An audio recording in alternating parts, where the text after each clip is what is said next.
தமிழகத்தில் சட்டவிரோதமாக தங்கியிருக்கும் வெளிநாட்டவர்களை வெளியேற்ற கோரிய வழக்கில் சட்டவிரோதமாக தங்கியுள்ள வெளிநாட்டவரை நாடு கடத்தும் அதிகாரம் மாநில அரசுக்கே உள்ளது என்று மத்திய அரசு தெரிவித்திருக்கிறது. கூடுதல் விவரங்களை செய்தியாளர் சக்திவேல் வழங்கிட கேட்கலாம். சக்திவேல், வணக்கம். இது குறித்தான் முழு விவரங்கள். நிச்சயமாக வணக்கம் சிந்து. தமிழகத்தில் சட்டவிரோதமாக தங்கியிருக்கும் பாகிஸ்தான், வங்கதேசம், மியான்மர் மற்றும் ஆப்பிரிக்கா நாடுகளைச் சேர்ந்தவர்களை வெளியேற்ற கோரி மதுரையைச் சேர்ந்த ரமேஷ் என்பவர் உயர்நீதிமன்ற மதுரை அமர்வில் பொதுநல வழக்கினை தொடுத்திருந்தார். இந்த மனு மீது நீதிபதிகள் SM சுப்பிரமணியன், மரியா கிளாட் அமர்வில் விசாரணைக்கு வந்தது.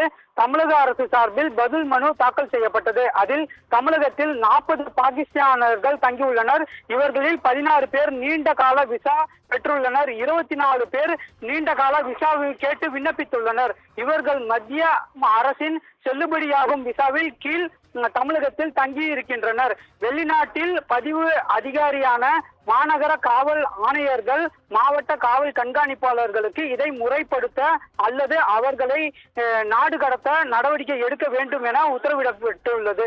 தமிழகத்தில் தற்போது மியான்மர் நாட்டை சேர்ந்த 95 பேர் தங்கியுள்ளனர். திருவண்ணாமலை மாவட்டம் செய்யூர் சிறப்பு முகாமில் இலங்கை உட்பட அனைத்து வெளிநாட்டரையும் அவர்கள் தொடர்பான வழக்கு முடியும் வரை தங்க வைக்க உத்தரவு விடப்பட்டுள்ளது.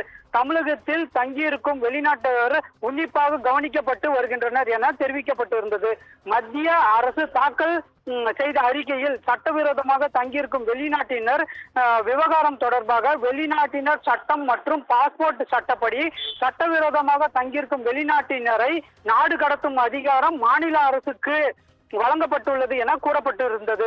இதை அடுத்து நீதிபதிகள் மத்திய அரசு பதில் மனுவாக தாக்கல் செய்ய உத்தரவிட்டு வழக்கு விசாரணை 3 வாரங்களுக்கு தள்ளி ஒத்திவைத்தார். சிந்து,